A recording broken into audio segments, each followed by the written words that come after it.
Toutes les personnes sont différentes. Il faut s'adapter, comprendre la personne, voir son caractère, voir ce qui ne va pas et s'adapter à chaque fois. Martine est auxiliaire de vie. Au quotidien, elle accompagne ses bénéficiaires à domicile afin de leur permettre de vivre en toute autonomie. Un métier qui apporte du bien-être et du bonheur et que Martine a rejoint en ayant commencé sa carrière dans un tout autre domaine. J'ai un petit parcours assez atypique. J'ai commencé par des grandes études. J'ai obtenu un diplôme d'architecte DPLG. Mes parents étaient très fiers, j'ai un petit peu exercé et puis ça m'a pas plu. Et en même temps, mon nouveau compagnon est tombé gravement malade. Donc en fait, il fallait absolument trouver du travail. Et c'est par hasard que je dis à mon compagnon, écoute, faut faire quelque chose. Je vais faire un CV pour faire du ménage. Il n'y a pas de saut métier et pourquoi je ferais pas du ménage après tout. Puis comme ça, au moins, on pourrait s'organiser pour les horaires et puis je pourrais m'occuper de toi et en même temps travailler. Et un jour, le téléphone sonne. Allô, madame, oui, vous êtes toujours intéressée pour votre travail, je cherche des personnes. Je dis, oui. De fil en aiguille, comme ça, j'ai eu l'entretien et j'ai commencé à travailler. Et en fait, j'étais opérationnelle comme ça. Quand je regarde tout mon parcours professionnel, en fait, je me dis qu'il y a une grande ligne conductrice. Parce que moi, en architecture, ce qui m'intéressait, c'est la façon dont les gens s'appropriaient de leur lieu de vie. Et puis ensuite, quelque part, j'ai fait du thermalisme où j'avais des gens qui étaient déjà d'un certain âge, qui étaient malades, qui étaient en souffrance et qui, eux aussi, cherchaient quelque part à s'approprier d'un bien-être. Et puis, je me retrouve dans le domaine de l'aide à la personne où là, maintenant, effectivement, je vais faire la même chose. Alors, en fait, dans leur lieu de vie et en plus, je m'occupe d'eux. Donc, je vois un parcours qui a une grande ligne directrice. Chez ses bénéficiaires, Martine se donne une mission. Comprendre les besoins des personnes qu'elle accompagne pour leur donner le sourire. Toutes les personnes sont différentes.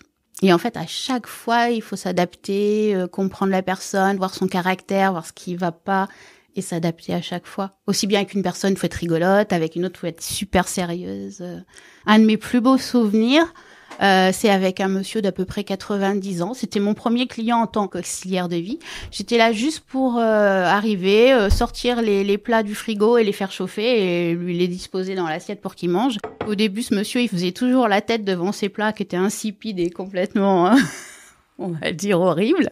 Et puis petit à petit, en fait, je lui ai redonné goût à manger, je crois, en améliorant ses petits plats.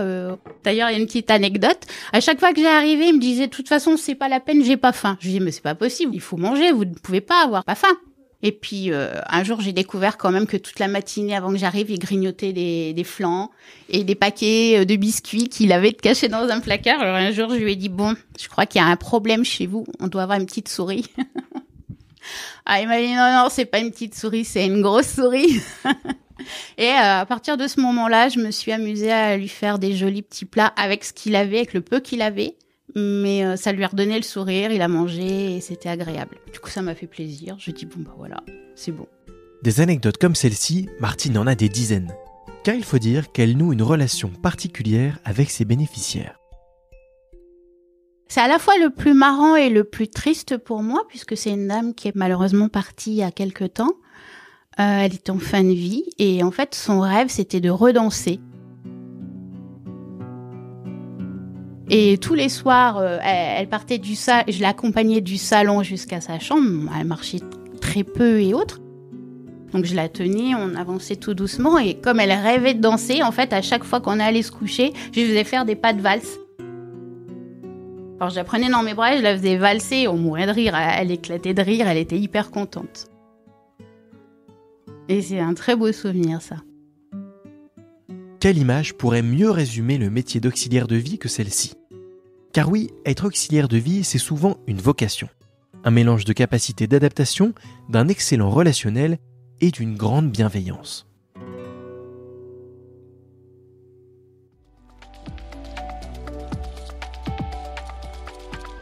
Merci d'avoir écouté cet épisode qui retrace les histoires uniques de nos clients et de nos salariés. Et si vous souhaitez en savoir plus sur le métier d'auxiliaire de vie, rendez-vous sur notre site carrière azae-recrute.com.